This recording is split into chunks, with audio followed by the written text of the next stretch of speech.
Hello friends, welcome to R K exam cracker. This is Vishnu Dutt Sharma और मैं एक बार फिर से आपका अपने चैनल पर स्वागत करता हूं। फ्रेंड्स, जो आज हम टॉपिक डिस्कस करने वाले हैं वो मॉडर्न इंडियन हिस्ट्री से रिलेटेड टॉपिक है। जो मॉडर्न इंडियन हिस्ट्री की सीरीज शुरू की है उससे रिलेटेड ये टॉपिक है। ये है रिवोल्ट ऑफ 1857, जो 1857 का जो विद्रोह हुआ, जो भारतीय इतिहास में काफ़ी फेमस हुआ, उसके बारे में हम डिस्कस करेंगे। देखिए, इससे पहले मैं जो लेक्चर ले चुका हूँ उसमें मैं जो ब्रिटिश गवर्नर जनरल्स हुए हैं सारे इंडिया में, उनके बारे में मैंने डिस्क्राइब किया है। तो वो सब वीडियो आप अगर देखना चाहते हैं तो मैं वो लिंक, जो डायरेक्ट लिंक है उसका डिस्क्रिप्शन बॉक्स में डाल दूंगा और आप वहाँ से वो वीडियो देख सकते हैं। और उसके बाद जो आज की वीडियो है रिवोल्ट ऑफ 1857 वो देख सकते हैं। देखिए, 1857 के आसपास, 56 के आसपास जो लोगों में काफ़ी रोष पैदा हो गया था। जो इंग्लिश साम्राज्य था, एडमिनिस्ट्रेशन था, उसकी पॉलिसीज़ के ख़िलाफ़, जिससे लोग काफ़ी तंग थे। रिवेन्यू सिस्टम था उनका, जो टैक्सेस कलेक्ट करते थे। तो इन सब काफ़ी रीजन्स हैं जिनसे लोग काफ़ी परेशान हो गए थे। तो लोगों में अंदर ही अंदर काफ़ी रोष पैदा हो गया था और ये एक विद्रोह के रूप में 1857 में इसने एक विद्रोह का रूप ले लिया। तो आइए जानते हैं इस विद्रोह के बारे में। जो इम्पोर्टेंट पॉइंट्स हैं, कंपटीशन एग्ज़ाम में जो इससे क्वेश्चन पूछे जाते हैं वो भी हम डिस्कस करते हैं। सबसे पहले देखते हैं बिगिनिंग। जो सबसे पहले इसकी बिगिनिंग स्टार्ट होया उसके बारे में जानते हैं। जो सबसे पहला इंसिडेंट हुआ इस विद्रोह से रिलेटेड वो हुआ 19th नेटिव इन्फेंट्री, जो आर्मी होती थी उस टाइम पे ब्रिटिश आर्मी बोलते थे, उसमें एक रेजिमेंट था ये 19th नेटिव इन्फेंट्री, जो बेरहामपुर जो कि उड़ीसा के आसपास का एरिया है, वहाँ पे ये रेजिमेंट था। उसमें सबसे पहले विद्रोह शुरू हुआ। ओके, तो वहाँ पे क्या किया, जो सोल्जर्स थे, सिपाही थे आर्मी के, उन्होंने जो है राइफ़ल की प्रैक्टिस करते थे, जो वो उसको करने से मना कर दिया। ओके, नेक्स्ट जो इंसिडेंट हुआ वो हुआ 29 मार्च 1857 को, जो बैरकपुर का एरिया है, बंगाल में पड़ता है, जो उसमें एक सिपाही थे मंगल पांडे, उन्होंने विद्रोह कर दिया। ओके, और उन्होंने क्या किया, एक जो उनके ब्रिटिश एडजुटेंट होते हैं, जो सेना का एक अधिकारी होता है, मिलिट्री ऑफिसर होता है, जो सीनियर ऑफिसर होता है, उसके खिलाफ उन्होंने विद्रोह कर दिया और उनको मार दिया। ओके, उनके ऊपर फायर कर दिया, अपनी गन से उनको मार गिराया। तो उनको बाद में मंगल पांडे को ये जुर्म किया उन्होंने, जो सीनियर ऑफिसर पे गोली चलाई, उसके जुर्म में उनको बाद में फांसी पे भी लटकाया गया। नेक्स्ट जो इंसिडेंट हुआ वो था 10 मई 1857 को। इसमें क्या हुआ, जो 3rd नेटिव रेजिमेंट था आर्मी का, ब्रिटिश आर्मी का, मेरठ के स्थान पे ये घटना घटी। उसके 90 सिपाही थे। उन्होंने वो कार्ट्रिज क्या होते हैं, जो कारतूस यूज करते थे राइफल्स में, तो उनको यूज करने से मना कर दिया। तो इसमें जो इन सिपाहियों ने यहाँ पे मेरठ में विद्रोह कर दिया। उसके बाद जो हुआ, इन सब जो ट्रायल और एग्जीक्यूशन, ये प्रोसेस ऐसे ही चलती गई। तो सबसे बड़ा विद्रोह फिर मेरठ में पूरा गैरिसन होता है, एक सेना का पूरा ग्रुप होता है जो सोल्जर्स का, उन्होंने रिवोल्ट कर दिया और दिल्ली जो मेन जो ब्रिटिश साम्राज्य का हेडक्वार्टर था, वहाँ पे दिल्ली चलो का नारा दिया उन्होंने। तो ये सब बिगिनिंग थी इसकी। अब जानते हैं जो रिवोल्ट हुआ। देखिए, एक और इम्पोर्टेंट बात जानते हैं। सबसे पहले जो टर्म है रिवोल्ट और एक टर्म होती है रिवॉल्यूशन, इन दोनों का डिफरेंस जानते हैं। इनमें काफ़ी डिफरेंस है। रिवोल्ट जो होता है एक लोकल एरिया में छोटा सा विद्रोह होता है, पर रिवॉल्यूशन होता है वो पूरी टोटल चेंज होता है किसी एरिया में, पूरे कंप्लीट लार्ज एरिया में टोटल चेंज, जो कंप्लीट साम्राज्य का या फिर किसी जो कुछ रिचुअल्स या कस्टम्स होते हैं उनमें पूरा चेंज आना, वो रिवॉल्यूशन होता है। तो जो हमारा जो 1857 का 1857 का जो है, इसको हम रिवोल्ट बोलते हैं। ये पूरा कंप्लीट चेंज नहीं हुआ यहाँ पे, इसलिए इसको रिवॉल्यूशन ऑफ 1857 बोलना काफ़ी गलत होगा। ओके, अब जानते हैं कोजिज ऑफ रिवोल्ट। जो ये विद्रोह हुआ उसके कोजिज क्या थे, क्या कारण हुए। सबसे पहले पॉलिटिकल कोजिज जानते हैं। सबसे पहले क्या हुआ, जो एक बालाजी पेशवा थे हमारे, मराठा रूलर्स थे बाजीराव टू, उनके एक एडॉप्टेड सन थे नाना साहिब, जिसका जो निकनेम था उनका धुंधु पंत। ओके, तो उनको जो है ब्रिटिश साम्राज्य ने पेंशन देती थी जो रूलर्स को, उनको पेंशन देने से मना कर दिया, तो इससे उनके बीच काफ़ी रोष पैदा हुआ। नेक्स्ट जो था लखनऊ का एरिया है, जो उसको 1856 में इन्होंने अपने साम्राज्य में, जो 1856 में अपने साम्राज्य में मिला लिया। और इन्होंने क्या रीजन दिया इसको मिलाने का, वो दिया मल एडमिनिस्ट्रेशन। वहाँ पे अच्छी तरह से जो राजा हैं, रूलर्स हैं, वो अच्छी तरह से शासन नहीं कर रहे हैं। और फिर उन्होंने जो इनकी डॉक्ट्राइन ऑफ लैप्स है, जो लॉर्ड डलहौजी ने स्टार्ट की थी, उसके तहत इन्होंने उसके अंडर में जो झांसी को भी अपने साम्राज्य में मिला लिया, तो इससे काफ़ी रोष पैदा हुआ जनता में भी और रूलर्स में भी। उसके बाद कुछ मिलिट्री में डिस्क्रिमिनेशन होते थे, उनके बारे में जानते हैं। जो इंडियन सोल्जर्स होते थे ब्रिटिश आर्मी में, उनको काफ़ी कम सैलरी दी जाती थी जो ब्रिटिश सोल्जर्स के कंपैरिजन में, और उनका प्रमोशन वगैरह भी अच्छी तरह से नहीं किया जाता था। वो सूबेदार की रैंक से ऊपर जो इंडियन सोल्जर्स हैं वो नहीं जाते थे, और उनको जो जाति है, उनका रंग रूप है, उसके बेस पे भी उनके साथ भेदभाव किया जाता था। अब नेक्स्ट जो सोल्जर्स थे, जो अवध के एरिया में था, अवध का एरिया था, जो सोल्जर्स ने अपना मतलब काफ़ी वहाँ पे चेरिश किया हुआ, चेरिश मीन्स जो उसको प्रोटेक्ट करते थे, वो काफ़ी मतलब उसको पालन किया था उन्होंने, एक तरह से जैसे हम अपने साम्राज्य का पालन करते हैं, उसको बढ़ता हुआ देखना चाहते हैं, उसको चेरिश बोलते हैं। तो अवध के जो सैनिक थे उन्होंने काफ़ी चिंता थी उनको, डिस्ट्रेस मीन्स परेशान होते थे वो किस चीज़ के लिए, क्योंकि ब्रिटिश साम्राज्य ने अवध को भी अपने साम्राज्य में जो है शामिल कर लिया था, तो इस वजह से वो काफ़ी परेशान होते थे। ये सब मिलिट्री से रिलेटेड डिस्क्रिमिनेशन है।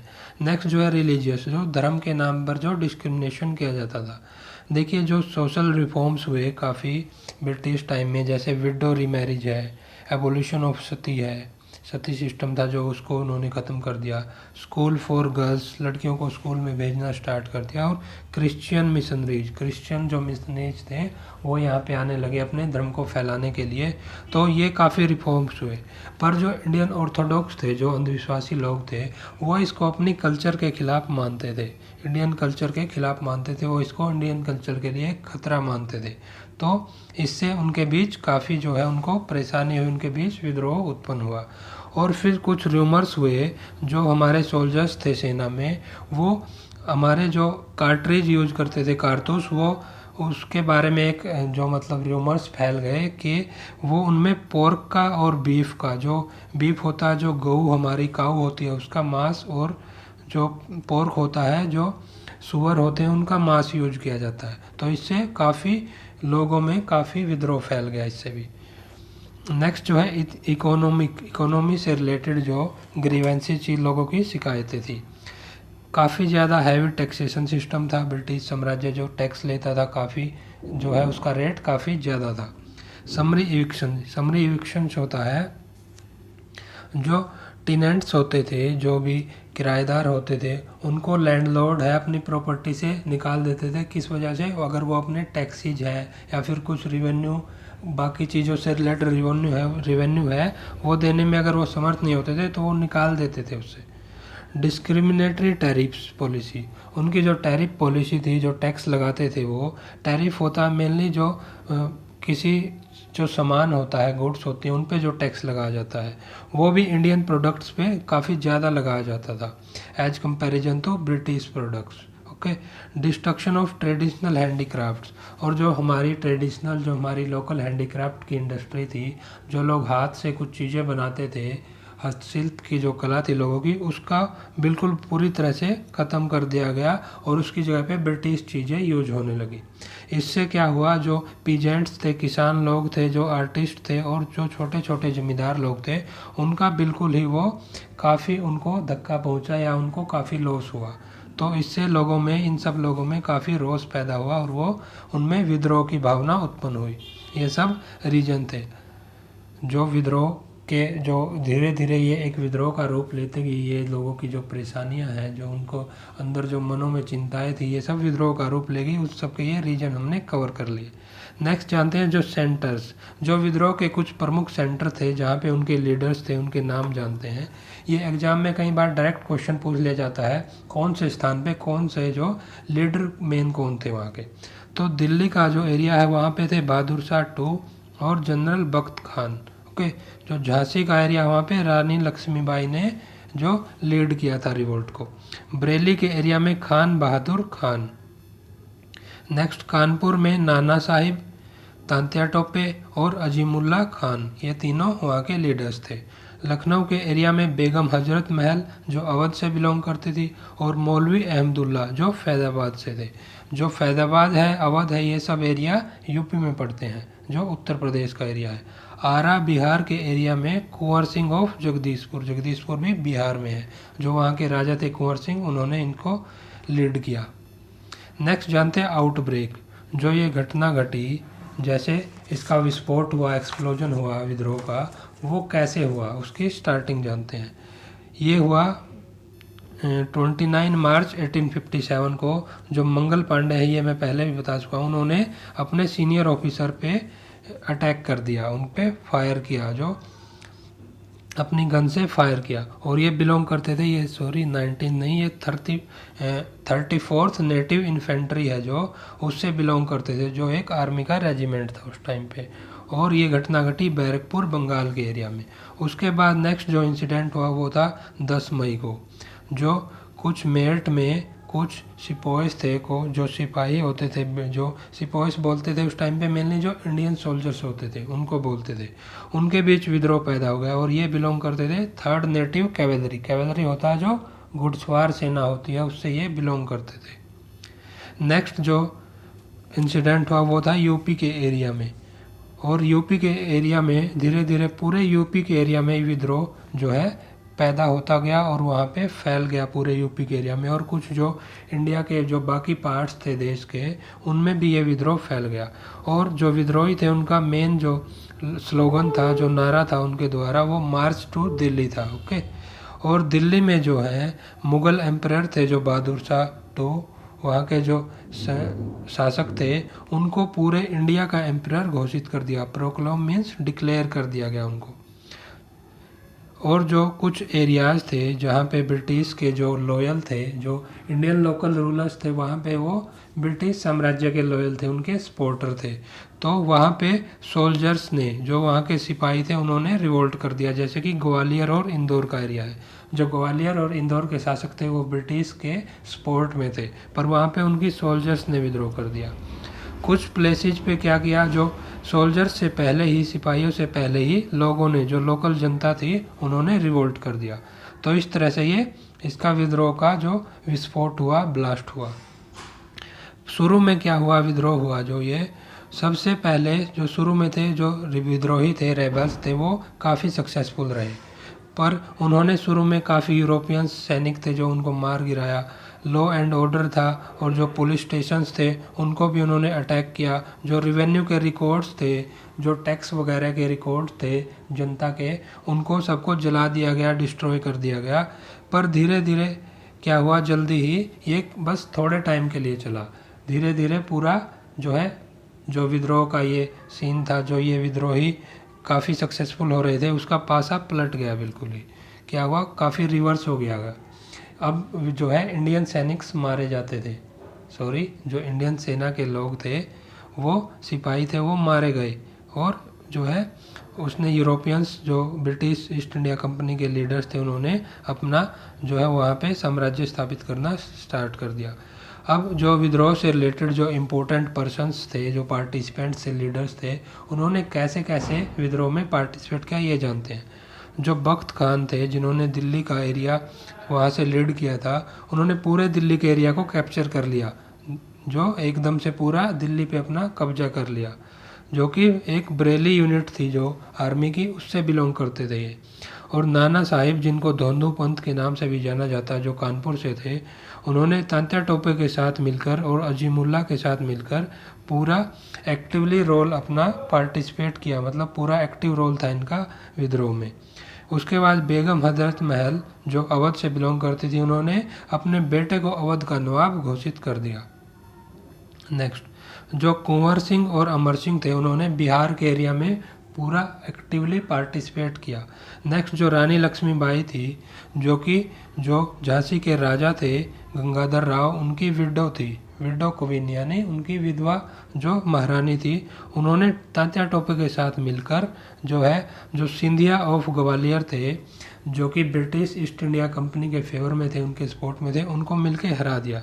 पर जल्दी ही क्या हुआ, इन दोनों को ब्रिटिश के एक कमांडर थे, सैनिक थे, सर ह्यूज रोज, उन्होंने हरा दिया इनको, जो रानी लक्ष्मीबाई और तात्या टोपे दोनों को हरा दिया। और जो रानी इस तरह से बैटलफील्ड में ही, युद्ध के मैदान में ही रानी लक्ष्मीबाई की 17 जून 1858 को मृत्यु हो जाती है।